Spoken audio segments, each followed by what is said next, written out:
For thousands of years, myths and stories have preserved a secret truth that the divine masculine is meant to be the protector of the realms, the gatekeeper, the alpha.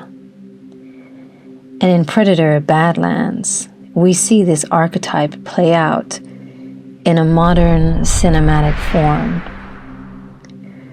A warrior mastering his skill, integrating wisdom and learning to protect.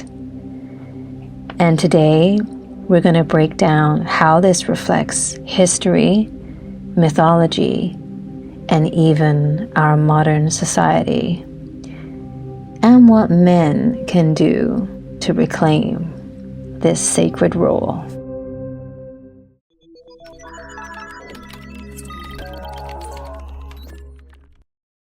The masculine archetype is often represented as the alpha, not in the sense of ego, domination, or aggression, but as the master, the protector, the one who maintains order. In Badlands, Predator begins as a skilled hunter, mastering his weapons and the land. But skill alone does not make a true leader. And across history, the alpha is the one who protects the thresholds, the gates between chaos and order, life and death, the realms themselves. And this is where Predator Badlands suddenly stops being just a sci-fi film and starts functioning like an ancient myth. Because this exact idea that harm to the feminine signals a failure of order is something civilizations have understood for thousands of years. In ancient Greece, for example, the polis depended on men to guard boundaries, enforce law, and protect sacred space. When a woman was violated, especially in a temple, it wasn't treated as a private crime. It was seen as a warning that the city itself was failing. The gates had been left unguarded, and civic order had already begun to rot. That same rule is playing out in Badlands. The wasteland is lawless, dangerous, and unstable because there is no true gatekeeper yet. Predator has strength, weapons, and skill, but until he learns to protect rather than merely hunt, the realm remains hostile. And once he integrates the feminine divine wisdom, once he understands restraint, perception, and responsibility, notice what changes. The land itself becomes ordered, the chaos becomes navigable, and the feminine can move safely. This is exactly the same archetype you see in the Arthurian legends. The knights of King Arthur weren't legitimate because they could fight. Plenty of men could fight. They were legitimate because they were sworn to protect women, children, and heirs. If a knight failed in that duty, he lost honor, authority, and the right to lead. Protection of the feminine wasn't symbolic. It was the proof that a man was fit to guard the realm. So, when Predator steps into the role of alpha, when he becomes the protector rather than just the predator, he's doing exactly what ancient cultures demanded of their men, guarding the threshold so life can continue. Because across myth, history, and now modern cinema, the message is always the same. When the masculine guards the gate, the realm thrives. When he doesn't, everything begins to fall apart.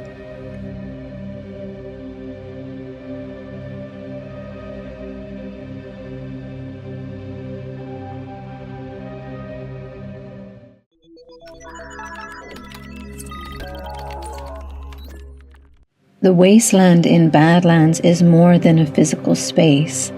It's a threshold, a liminal zone where the masculine must confront chaos, danger, and moral choice. Mythologically, the hero must traverse these thresholds to prove worthiness and mastery. Alone, the masculine is formidable, but incomplete. Mastery of skill alone is not enough to protect the realms.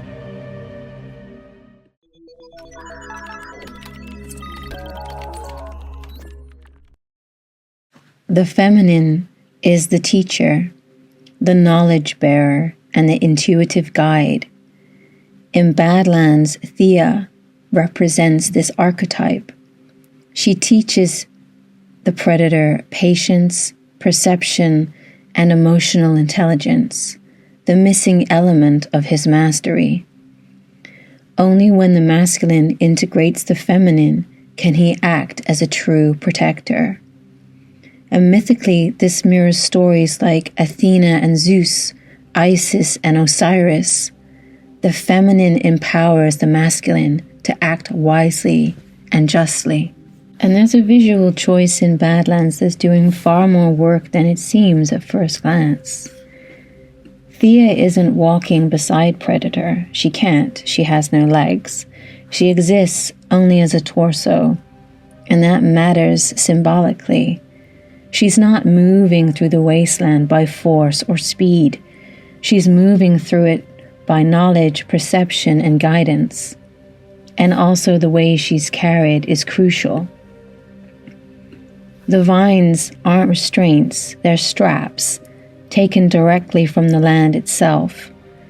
They secure her to his back, and across her chest forms a clear X.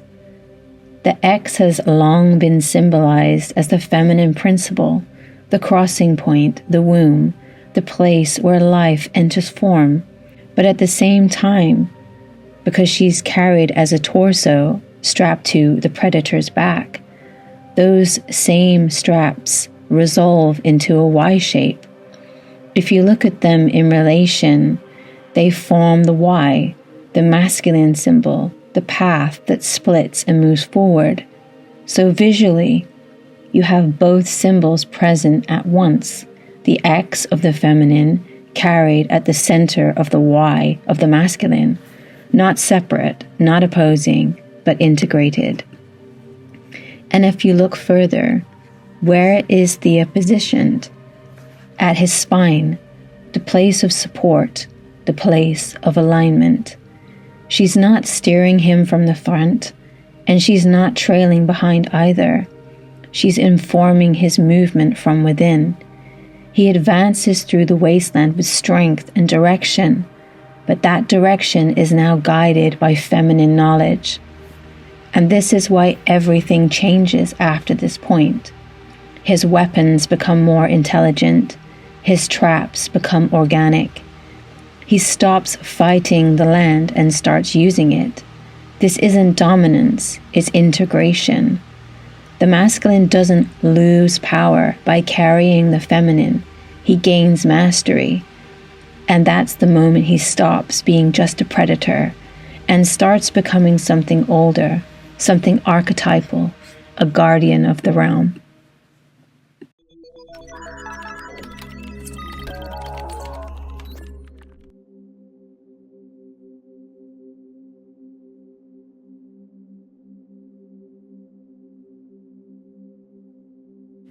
There's a moment in the story that can feel shocking on the surface. And that's the predator killing the figure who murdered his brother, his father, the one who stands above him in the hierarchy. But archetypally, This isn't just an act of violence. It's a threshold moment. And that's because across myths and masculine initiation stories, the father figure represents more than just a man. He represents authority, law, and inherited patterns, the old order. He is the source of structure, but he is also the source of limitation. And in many traditions, the masculine cannot become sovereign until he confronts that authority directly. And this is why killing the father shows up again and again in myth. It's not about hatred or rebellion for its own sake. It's about ending dependency, breaking old cycles, and taking full responsibility for one's own power. Until that moment, a man is still living under somebody else's law, even if that law is corrupt, violent, or broken. In this case, the father figure isn't just an authority. He's also a carrier of trauma, and he represents a lineage where power is abused, where strength destroys rather than protects. So by Deck confronting and overcoming him, the predator isn't just defeating an enemy. He's severing an inherited pattern. He's saying, "This ends with me. I will not carry this forward." This is the moment where sovereignty becomes real, and the masculine stops reacting to the past and begins to author the future.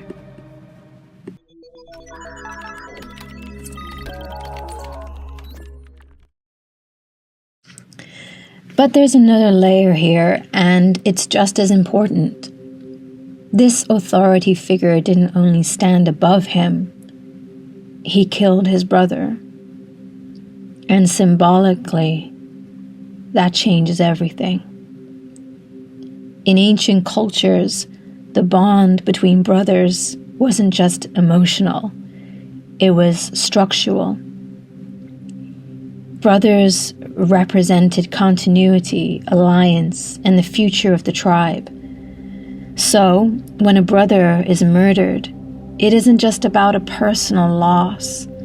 It's about a fracture in the social and cosmic order.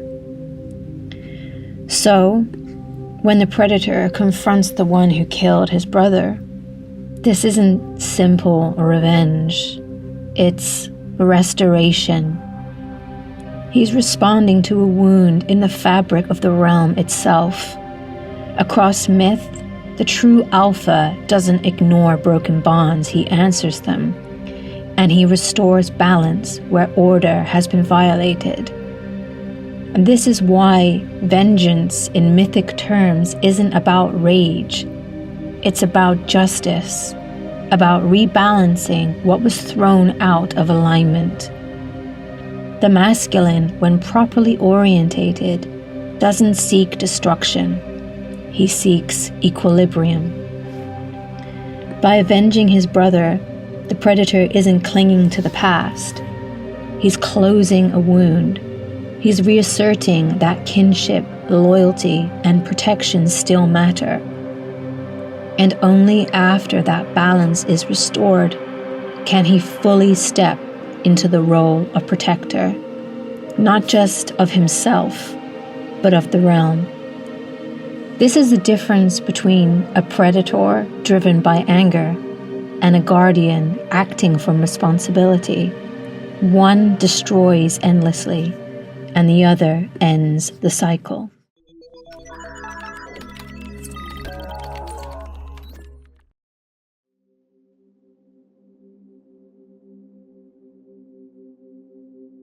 After the father figure is confronted and overcome, something crucial happens. The mother returns. And in myth, this is never accidental. The mother doesn't return to test him. she returns to recognize him. And in archetypal terms, the mother represents life itself, the source, the lineage, the realm that must be protected. When the masculine is unproven, the mother is absent, distant, or endangered. And when the masculine becomes sovereign, she reappears. But notice something important at the end of the film when she returns. Dek, the predator, draws his sword. This isn't defiance, it is an aggression. It's clarity. The drawn sword is a boundary. It says, I am no longer a child. I am no longer under protection. I am the protector now. Even the mother, even life itself, must be met from a place of strength and responsibility. Across myth, this moment marks a full initiation. The masculine does not collapse back into dependence. He does not seek approval. He stands grounded in his own authority. The mother's presence confirms what has already happened internally. Sovereignty has been earned. The realm now has a guardian.